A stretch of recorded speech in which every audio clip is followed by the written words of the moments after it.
ఆటంకాలు సృష్టించడానికి ప్రయత్నం చేస్తున్నారు అపోజిషన్ వాళ్ళు. పోలీసు వాళ్ళు కూడా పూర్తి సహకరించడం లేదు. ఎన్ని చేసినా కూడా ప్రజలు వైఎస్ఆర్ పార్టీ పక్కన ఉన్నారు. ఏ పరిస్థితిలో మంచి మేజార్టీతో గెలుస్తామని కూడా తెలియజేసుకుంటా ఉన్నాం. అలాగే రాష్ట్రంలో కూడా గతంలో 150 సీట్లు రావడం జరుగుతుందని కూడా తెలియజేసుకుంటా ఉన్నాం. ఎక్కడ ఎంక్వైరీ చేసినా కూడా వైఎస్ఆర్ సిపి జెండా ఎగరేస్తున్నారని చెప్పి ప్రతి వాళ్ళు చెప్తా ఉన్నారు. సో గవర్నమెంట్ కూడా వైఎస్ఆర్సీపీ వస్తుంది.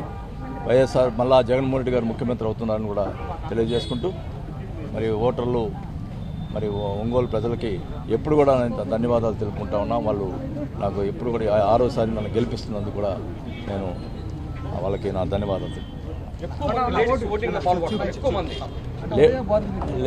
మాకు లేడీస్ ఎక్కువ ఫాలోయింగ్ ఉందనేది ప్రజలందరికీ తెలుసు.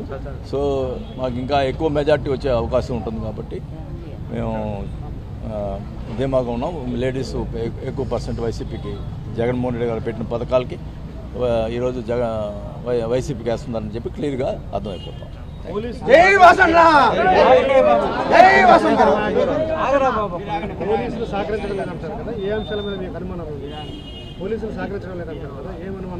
ఇప్పుడు మా వాళ్ళని లోపలికి బానిటల్లా వాళ్ళని లోపల బానిస్తూ ఉన్నారు. ఏదో బీజేపీ అలయన్స్ అని చెప్పి పోలీసులు ఇప్పుడు ఏదో చేస్తూ ఉన్నారు. వాళ్ళు ఎవరో చేస్తున్నారని గుర్తుపెట్టుకుంటాం.